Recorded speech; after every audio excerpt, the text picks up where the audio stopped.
For many, of course, watching the ball drop is a New Year's Eve tradition. Today, one Marine and his family are going to get to see it in person. Retired Sergeant Mario Alcala, who served in the Iraq War before a cancer diagnosis forced him to medically retire. He found some new purpose volunteering with Hope for the Warriors. That is a nonprofit that serves military and also their families. And every year, this organization gives a group of military families the chance of a lifetime to ring in the new year right here in the middle of Times Square. And tonight, Sergeant Alcala is going to be joining them, and he's with us now to talk about this. This is going to be a tremendous event. You've never seen the ball drop before. It's going to be special for you, but tell us about everything that's going to happen for these military families today. Well, here in a few hours, I'm going to go meet up with the group. There's about 50 of us. We're going to go to the Engine 26 Firehouse. We're going to meet up there. We're going to be served dinner. There's going to be some Gold Star family members who are actually volunteering their time to come spend their evening with us and prepare us to come out here for the ball drop later on. And the fire department and the police department is kind of rolling out the red carpet for these families, right? Yes, ma'am. They've been doing this for 17 years now.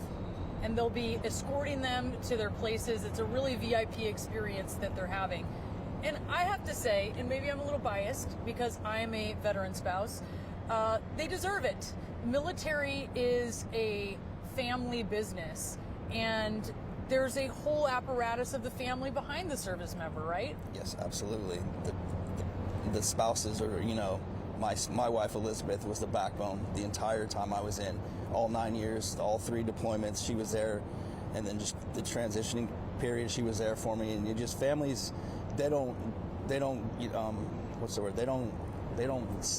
a lot out of what, the service members are doing.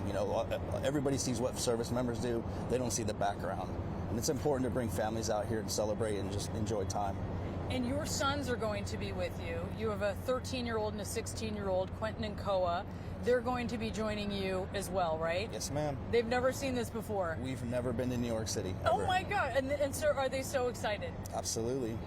And so tell me a little bit as well, as we are entering this new year, there's always so much change for military families, but there are some things you can bank on. And one is that you might have a PCS, a change of duty station, or you might be transitioning out of the military. It's something, for you, your particular story, if you could talk about this, you medically retired.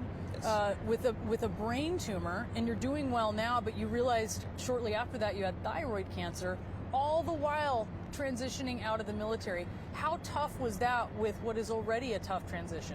Well, it's, as we spoke earlier, it's taken about 8 years to overcome all of this, and Hope for the Warriors was instrumental in my transitioning from the military to civilian life, and I wouldn't be here if it wasn't for them. You do peer-to-peer outreach with Hope for the Warriors. Tell me a little bit about that. So a basic day for me is I'll get up, I'll check in with clients. I usually have a set amount that I check in with every day just to follow up. We don't want to be the one and done. Here, we helped you with this, have a nice life. It's okay, we helped you out. Do you still need assistance? What can we do? And I just call, check in with them, And why is it a tough time as these service members are making the transition, this adjustment?